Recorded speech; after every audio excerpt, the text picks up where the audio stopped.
नमस्ते, म अरुण लामा। म आज तपाईहरुलाई कसरी नेप्सेको डेटामा ब्याक टेस्टिङ गर्ने भनेर देखाउने छु। ब्याक टेस्टिङ भन्नाले हिस्टोरिकल डेटामा चाहिँ हाम्रो स्ट्र्याटेजी रन गरेर हेरेर कतिको प्रोफिटेबल हुँदो रहेछ कुनै स्ट्र्याटेजी भनेर हामीले हेर्न सक्छौं। म्यानुअली ब्याक टेस्टिङ गर्दाखेरि त्यति इफेक्टिभ हुँदैन भने हामी चाहिँ सिस्टमेटिक तरिकाले ब्याक टेस्टिङ गर्नुपर्नेछ, जुन आज म तपाईहरुलाई देखाउने छु। आज हामीले सबैभन्दा सजिलो strategy moving average crossover strategy back test गर्ने छौं। नेपाल लाइफ इन्स्योरेन्सको चार्टमा लगभग 2015 देखि 2025 भने चाहिँ लगभग 10 वर्षको डेटामा मुभिङ एभरेजलाई पनि ट्रेड गर्ने युज गर्ने तरिका धेरै छ भने हामी सबैभन्दा सजिलो रुल छ मुभिङ एभरेजको, त्यो चाहिँ हामी युज गरेर देखाउने छौं।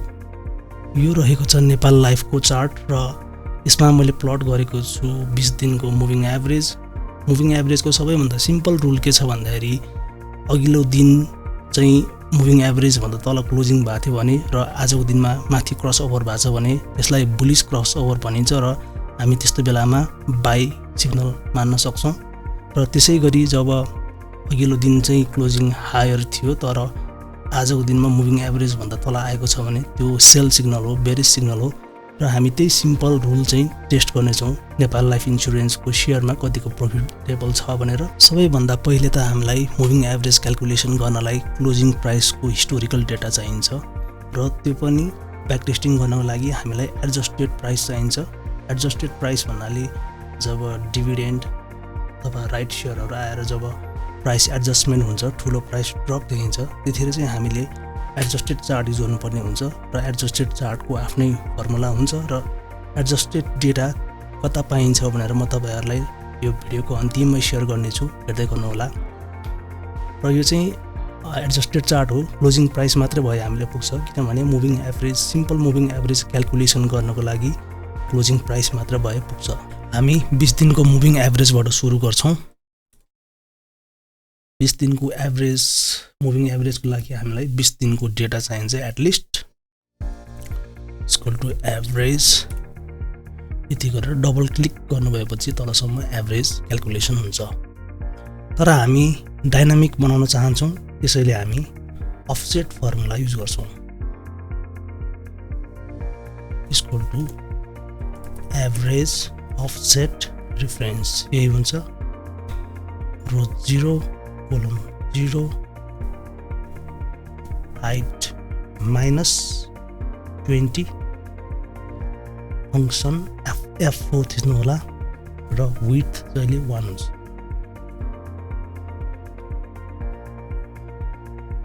यति भएपछि हाम्रो यो मुभिङ एभरेज क्याल्कुलेसन डाइनामिक हुन्छ। जस्तै मैले यहाँ 5 गरे भने 5 दिनको हुन्छ र यहाँ चाहिँ इफ एरर हामी लाउन सक्छौं, लास्टमा कमा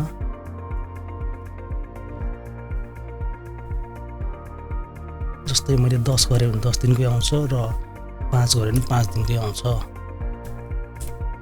र चेक गर्न सक्छौं हामी यसरी 10 दिनको 636.36 करेक्ट छ। अब हामी अघि जुन मुभिङ एभरेजको रुलको हामी कुरा गरेको थियौं, हामी त्यही मुभिङ एभरेजको रुल यहाँ अप्लाई गर्छौं। सिग्नल इफ एन्ड हिजोको प्राइस चाहिँ स्मलर देन हिजोको मुभिङ एभरेज र आजको प्राइस इज ग्रेटर देन आजको मुभिङ एभरेज छ भने यो बाई सिग्नल हो।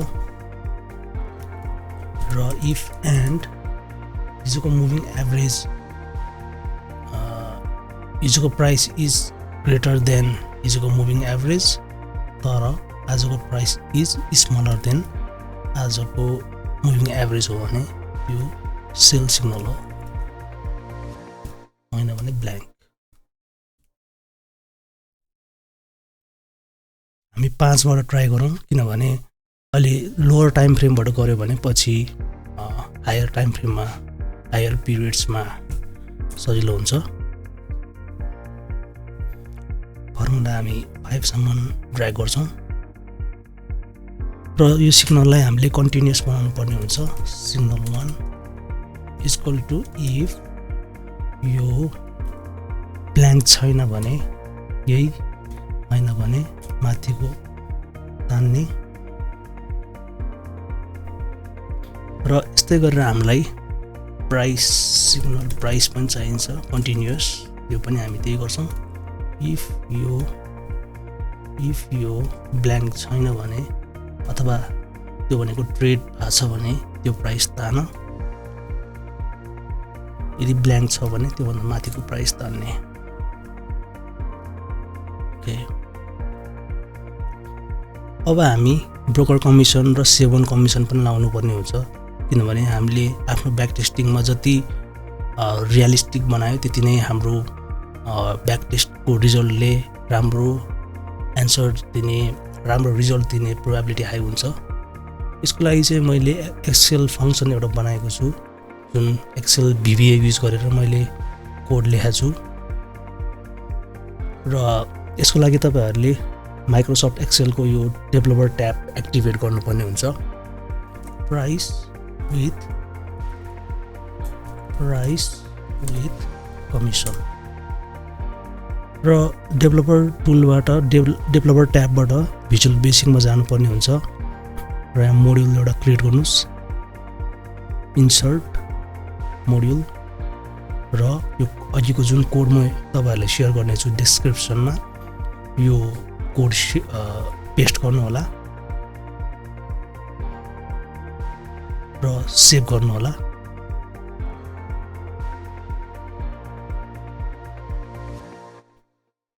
अब बाइ गर्दाखेरि हामी कमिसन बढी तिर्छौं र सेल गर्दाखेरि हामीलाई आउने पैसा घटेर आउँछ त्यही भएर हामी बाइ ट्रेडमा चाहिँ हामी कमिसन प्लस गर्छौं भने सेलमा हामी माइनस गर्छौं इक्वल टु इफ यो इक्वल टु बाइ छ भने हामी यो प्राइस प्लस क्याल्कुलेट कमिसन भन्ने चाहिँ हाम्रो फंक्सनको नाम हो जुन कस्टम फंक्सन हामी आफैले बनाएको यो गर्छौं इफ यो इक्वल टु सेल छ भने हामी यही प्राइसबाट चाहिँ सबट्र्याक्ट गर्छौं क्याल्कुलेट कमिसन ओके अब हामीसँग के आयो भन्दाखेरि जुन हामीले एक्चुअल बाइ चाहिँ 596.19 मा गरेको थियो भने अब कमिसन जोड्दाखेरि हाम्रो कस्टिङ बढेर 598 मा पुगेको छ अब हामी इच ट्रेडको गेन पर्सेन्टेज निकाल्छौं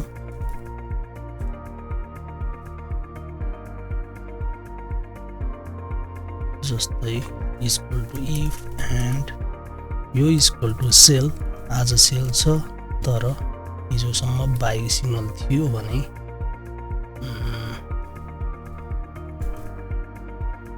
हामी गेन क्याल्कुलेसन गर्छौं आजको price sell price divided by आज र हिजो नबनाऊ सरी त्यो मिस्टेक टर्म भयो selling price divided by buying price भनौं पर्सेन्टेज गेन को फर्मुला हो पर्सेन्टेज चेन्ज को यसलाई हामी माथिसम्म कपी गर्छौं र डबल क्लिक गरेर तलसम्म पेस्ट पनि गर्छौं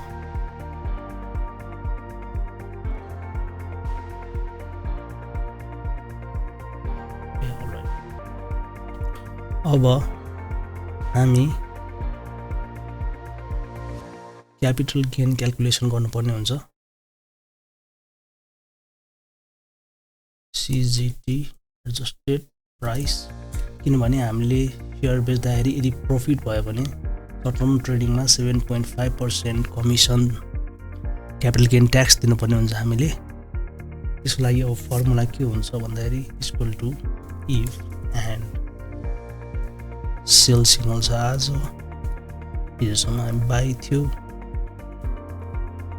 थियो भन्दा नि बाइ पोजिसन होल्ड थियो भने र अर्को एउटा कन्डिसन चाहिँ यदि यो ट्रेड प्रॉफिट छ भने किनभने हामी लसमा कमिसन तिर्दैनौं इफ यो सबै कन्डिसन तीनटै कन्डिसन ट्रु भयो भने हामी के गर्छौं यो प्राइस माइनस यही price minus buying price into 7.5% commission तिर्छौँ, होइन भने फल्स ब्ल्याङ्क। यो चाहिँ हाम्रो क्यापिटल गेन एडजस्टेड प्राइस भयो। अब तपाईँले देख्न सक्नुहुन्छ यहाँ। अब यो चाहिँ हाम्रो के भयो भन्दाखेरि capital gain adjusted tax adjusted price हो यो। अब हामी इफेक्टिभ रेट निकाल्छौँ। इफेक्टिभ रेट भनेको जुन रेटमा चाहिँ हामीले बाई सेल गर्छौँ, कमिसन र क्यापिटल गेन सबै इन्क्लुडेड। इफ यो ब्ल्याङ्क छैन भने यही देऊ क्यापिटल गेन पछिको प्राइस, होइन नत्र भने ब्रोकर कमिसन मात्र भएको प्राइस देऊ। ओके, सो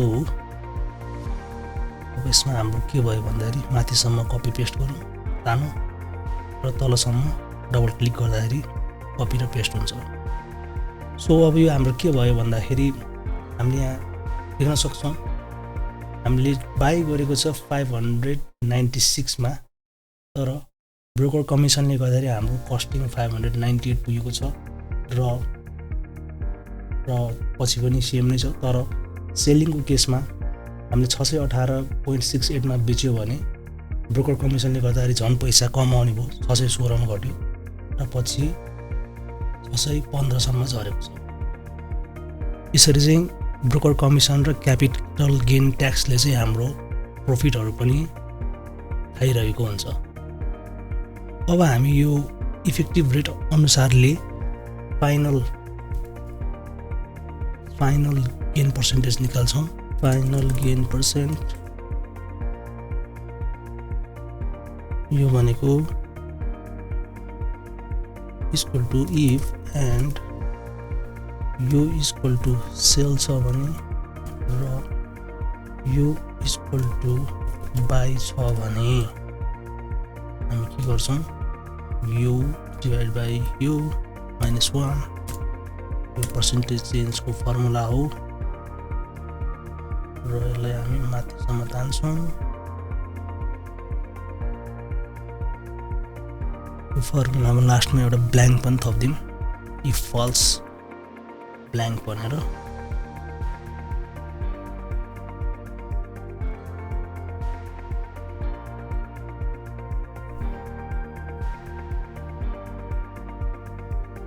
ओके, अब हामी फाइनल्ली इक्विटी लाइन बनाउँछौँ। इक्विटी लाइन भन्नाले हामीले जस्तै सर्टेन अमाउन्ट अफ मनी, जस्तै मानौँ 1 लाख रुपियाँ लगानी गऱ्यो भने कति भयो त यो स्ट्र्याटेजीबाट भनेर चाहिँ हामीले भन्न सक्छौँ। अब यसमा सिम्पली क्युमुलेटिभ गर्दै जाने हो। इफ तपाईँको यो जुन A3 छ त्यो ब्ल्याङ्क छैन भने, यदि ट्रेड भएको छ भने के गर्नु पर्यो, अगाडिको ब्यालेन्सलाई 1 + 30% बढाउनु पर्यो, होइन भने अघिल्लो ब्यालेन्स नै तान्ने।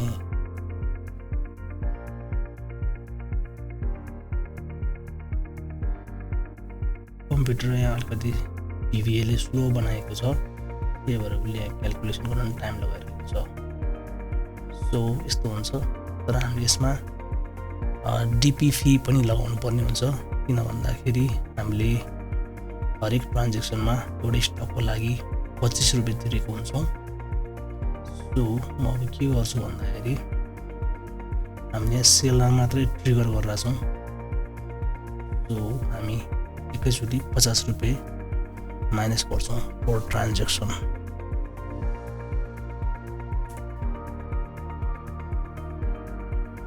कपी गरेर पेस्ट गरौँ।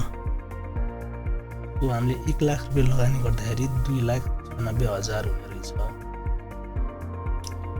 अब त्यसले यो नम्बरले खासै त्यति ठुलो हामीलाई इन्साइट्स दिँदैन। अब हामीले कम्पेरिजन गर्नको लागि, प्रोपर कम्पेरिजन गर्नको लागि यो जुन क्लोजिङ प्राइसको रिटर्न र इक्विटी लाइनको रिटर्न निकालेर प्लट गरेर हेर्छौँ।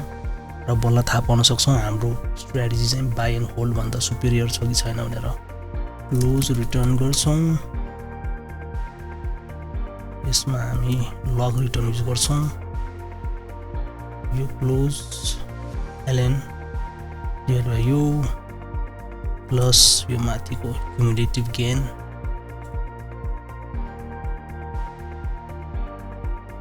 यहाँ 0 राख्नु पनि पाइयो।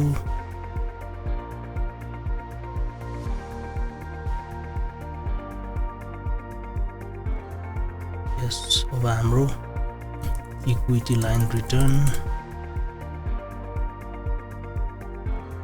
यसमा लग ln यो डिभाइड बाई यो प्लस यो माथिको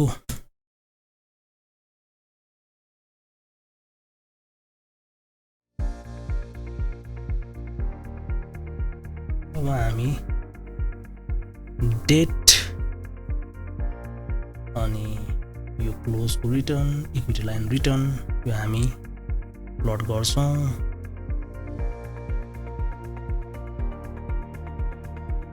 सो हाम्रो यस्तो आयो रिटर्न चाहिँ। अब यसमा के देख्न सक्छौँ भन्दाखेरि यहाँ गर्छौँ, यसलाई राइट क्लिक गरेर एड डेटा लेभल कति हो यसलाई पर्सेन्टेजमा लान्छौँ। पर्सेन्टेज गर्दाखेरि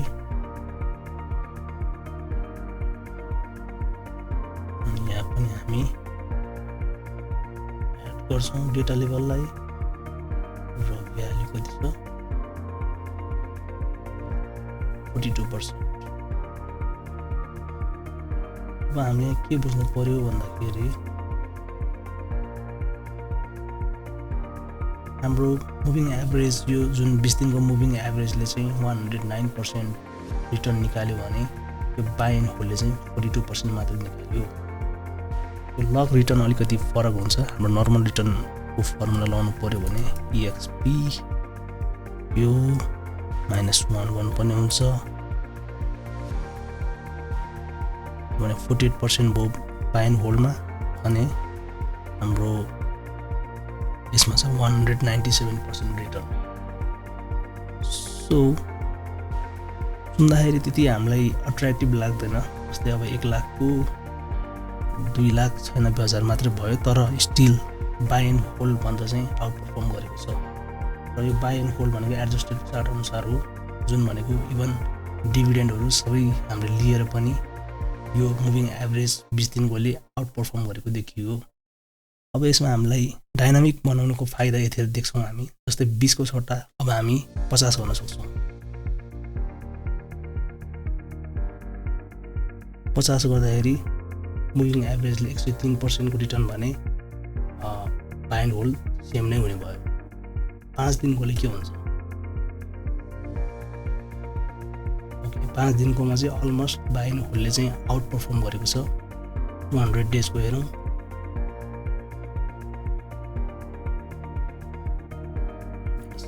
सो स्टिल मुभिङ एभरेजले चाहिँ आउट पर्फर्म गरिरहेको छ। So guys, moving average back testing चाहिँ लगभग यति नै हो। यति भएपछि तपाईँहरूले जुनसुकै नेपालको जुनसुकै स्टकमा ब्याक टेस्ट गर्न सक्नुहुन्छ। र यसको लागि मैले तपाईँहरूलाई हिस्टोरिकल डेटा पनि सेयर गर्छु, जुन एडजस्टेड प्राइसको। र अर्को भनेको मैले जुन क्यालकुलेट कमिसन भन्ने एउटा फङ्सन युज गरेको थिएँ, त्यो पनि तल डिस्क्रिप्सनमा सेयर गरेको छु। हजुरहरू अझै यस्तै ब्याक टेस्टिङको भिडियोहरू हेर्न चाहनुहुन्छ भने सब्सक्राइब गर्नुहोला र कमेन्ट गर्नुहोला कुन चाहिँ इन्डिकेटर र कुन स्ट्र्याटेजी टेस्ट गर्ने भनेर। म त्यो भिडियो सहित आउनेछु। हस्त, धन्यवाद।